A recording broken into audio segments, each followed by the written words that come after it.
Ako kapitán priviedol reprezentáciu do 8 finále majstrovstiev sveta.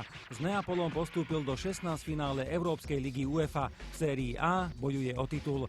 Aj podľa agenta Juraja Vengloša je Marek Hamšík kľúčovou postavou SSC. Il cross di Gargano e gol di Hamšík! Tak ja som veľmi rád, že sa zase Marek dostal do formy, lebo bolo určité obdobie, kde aj talianskí novinári, ale aj kritici hovorili, že Marek nehrá tak, ako sú zvyknutí na neho. Myslím si, keďže ja som dosť pravidelne sledujem zápasy Neapolu, ktoré vidím v každom zápase, možno že okrem jedného, kde dal krásny gól, kde spravil ale aj chybu a nedal 11 a vo vlastnej 16 zle trafil loptu a z toho dostali gól, tak myslím si, že okrem tohto zápasu, v ktorom takisto nehral zle, má stále taký ten dobrý štandard a hlavne posledné zápasy ukazujú, že naozaj je v takej, by som povedal, aj hernej pohode, aj ľudskej pohode, takže je vidno, že sa futbalom baví a je šťastný.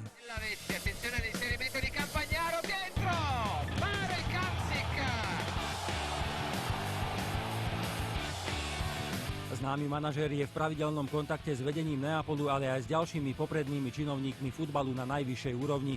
Aké sú celkové ohlasy na výkony Mareka Hamšíka? V Taliansku je Marek veľmi vážený, ako myslím si ďaleko viacej vážený je v Taliansku ako na Slovensku, aj viacej rešpektovaný. Aj kritici, aj tréneri, aj fanúšikovia majú ho všetci radi a vysoko si ho vážia, hlavne pre tú jeho stabilnosť vo výkonoch, lebo v takomto mladom veku vlastne je už 3 sezóny, teraz vlastne načal 4. sezónu, čo pravidelne hráva a ešte keď môžeme povedať aj v Brešči hrával okrem prvého roku, keď tam bol veľmi pravidelne a bol vždy takým dôležitým členom toho tímu, že ich chodil na štandardné situácie, zahrával ako 18-ročný 11 v poslednej minúte rozhodoval Brešči a tak ďalej, takže nebojí sa zobrať zodpovednosť na vlastné plecia a je vidno, že z neho vyrastá hlavne tým, že pravidelne hráva taká osobnosť, že naozaj sa posúva k tým najlepším hráčom talianskej série. Ste manažérom samozrejme viacerých hráčov, ktorí pôsobia aj na Slovensku, aj dá sa povedať po celej Európe, ale aký je to pocit byť manažérom práve Mareka Hamšíka, čiže hráča, o ktorom sa neustále píše, hovorí a predovšetkým pozitívne?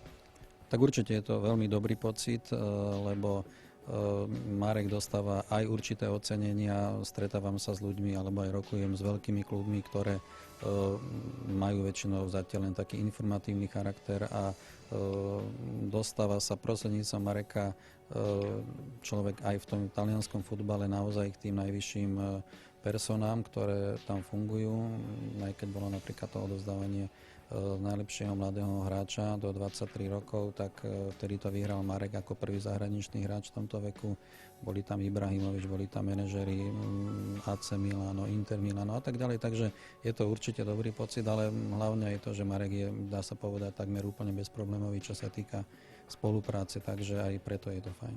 Ako 17-ročný v roku 2004 prestúpil Marek zo Slovana do Brešte za 60 000 eur. Po 3 sezónach sa stal hráčom Neapolu, ktorý zaplatil odstupné 5,5 milióna eur. Jeho súčasná hodnota na futbalovom trhu je samozrejme ešte vyššia. Dá sa to povedať, ale ja to hovoriť nebudem určite. Určite je vyššie ako tých 5,5 milión, ale určite nie je zase ani taká astronomická ako pán majiteľ Laurentis vyhlasuje, že je jeho suma. Všetko je to vec ochoty klubu, ktorý by mal o neho záujem zaplatiť a samozrejme od ochoty Mareka ísť v tom reálnom čase, keď povede, ale tá suma je dosť vysoká. Manchester United, Chelsea, Juventus, Zenit Petrohrad, Liverpool a mohli by sme ďalej pokračovať. V súvislosti s Hamšíkovou budúcnosťou sa spomínajú rôzne kluby. Týchto informácií, ktoré bežia von, vlastne dá sa povedať každý mesiac vybehne nejaká nová informácia, že Marek ide tam, majú o neho záujem, sa nezakladajú vôbec na nejakom pravdivom alebo reálnom základe, že by klub oslovil Mareka, mňa alebo Neapol. Novinári talianskí hlavne musia z niečoho žiť, musia písať veci, vedia, že sú tam určití skauti na zápase a tak ďalej a dedukujú. Hlavne sú to také novinárske hry, ktoré tieto veci dávajú von a tým pádom aj predávajú noviny, ale reálna vec je taká, keď sa robí prestup, tak sa o tom takto nepíše nikdy. Marek, dokým bude v Neapole a mať Neapol reálnu šancu hrať o Champions League, určite bude chcieť ostať v Neapole. V prípade, že by už táto možnosť nebola, tak je tam už dosť dlhú dobu na to, aby sme si potom mohli s pánom Laurentisom sadnúť a sa dohodnúť, OK, Marek môže odísť za akých podmienok. Ja viem, že jeho by určite najviacej mu vyhovuje Taliansko, ono že Španielsko.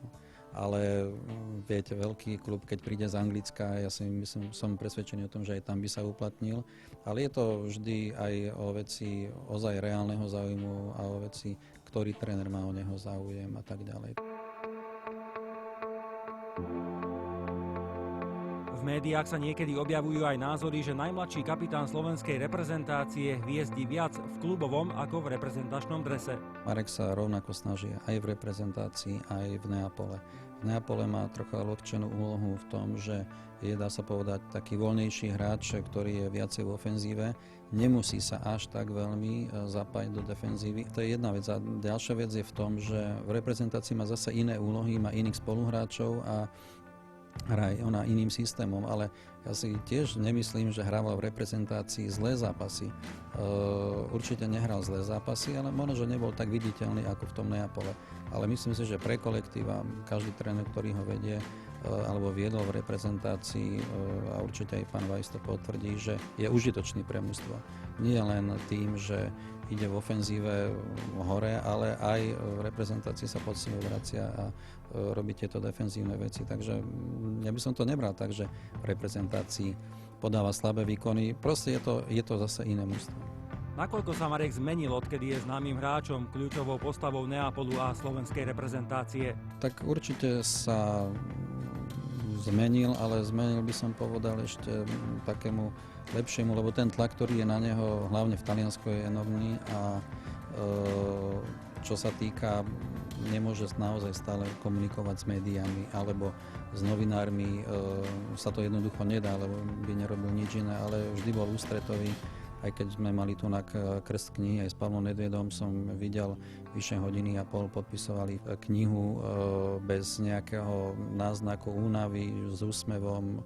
Takže toto sa naučil v Taliansku, musím povedať, že je profesionál, veľa hráčov, ktorí by mali takéto niečo absolvovať každý deň pomaly, tak by boli z toho otrávení, ale on vie, že to patrí k tomu, takže v tomto ho to zmenilo, myslím, k takému ešte zodpovednejšiemu prístupu, aj ako sa mu narodil syn, takže je vidno, že je taký uvoľnenejší ešte ako bol, už je viacej istejší pred kamerou, dajme tomu, alebo aj v rozhovoroch s novinármi a stále má len 23 rokov, takže je to ešte mladý človek, ale teraz je už taký, by som povedal, vyzretý muž, ktorý má naozaj to najlepšie pred sebou.